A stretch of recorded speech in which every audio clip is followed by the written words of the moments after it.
আগামী ৪৮ ঘন্টায় কালবৈশাখীর তাণ্ডব। দক্ষিণবঙ্গের এইসব জেলায় শিলাবৃষ্টির পূর্বাভাস এবং দমকা হাওয়ারও সতর্কতা।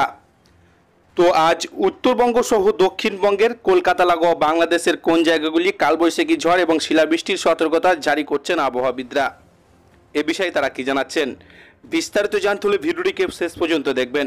ভালো লাগলে একটি লাইক করবেন। এই ধরনের লেটেস্ট খবরগুলি সবারই প্রথম পাওয়ার জন্য আমাদের চ্যানেলটিকে সাবস্ক্রাইব করে আমাদের সঙ্গে থাকবেন। তো চলুন এক নজরে দেখে নেওয়া যাক।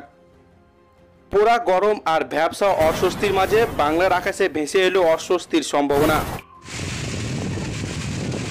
তবে সঙ্গে আনছে ঝড়ের দাপট। আবহাওয়া দপ্তরের পূর্বাভাস অনুযায়ী আগামী ৪৮ ঘন্টায় দক্ষিণবঙ্গের ৫টি জেলায় কালবৈশাখী তাণ্ডব দেখা দিতে পারে। থাকবে শিলাবৃষ্টি, বজ্রবিদ্যুৎ সহ দমকা হওয়ার সম্ভাবনা। আবহাওয়া দপ্তরের পূর্বাভাস অনুযায়ী নিচের জেলাগুলিতে বিশেষ সতর্কতা জারি করা হয়েছে। পশ্চিম মেদিনীপুর, ঝাড়গ্রাম, পূর্ব বর্ধমান, পশ্চিম বর্ধমান, বীরভূমে বজ্রবিদ্যুৎ সহ ঝড় বৃষ্টি এবং কালবৈশাখীর সম্ভাবনা রয়েছে। বীরভূমে রয়েছে ভারী বৃষ্টিপাতের সম্ভাবনা।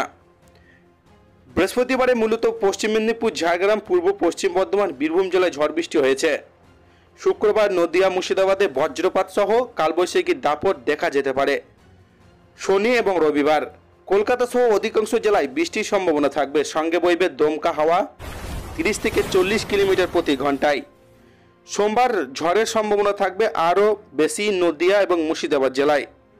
উত্তরবঙ্গে বৃষ্টি শুধু দক্ষিণবঙ্গে নয়, উত্তরবঙ্গের সব জেলাতেই শনিবার পর্যন্ত ঝড় বৃষ্টির সম্ভাবনা রয়েছে। কিছু এলাকায় ভারী বৃষ্টিপাতের আশঙ্কা জানানো হয়েছে। আবহাওয়াবিদদের মতে মৌসুমী বায়ু ইতিমধ্যে নিকোবর দ্বীপপুঞ্জ, দক্ষিণ আন্দামান সাগরে প্রবেশ করেছে।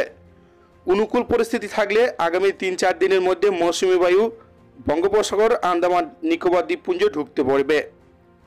এর ফলে তাপমাত্রা কমার সম্ভাবনা তৈরি হলে তৎক্ষণাৎ স্বস্তি আসছে না। তো এই ছিল আজকের লেটেস্ট ট্রেন্ডিং খবর। ভিডিওটিকে ভালো লাগলে লাইক করবেন। এই ধরনের লেটেস্ট খবরগুলি পাওয়ার জন্য চ্যানেলটিকে সাবস্ক্রাইব করে আমাদের সঙ্গে থাকবেন।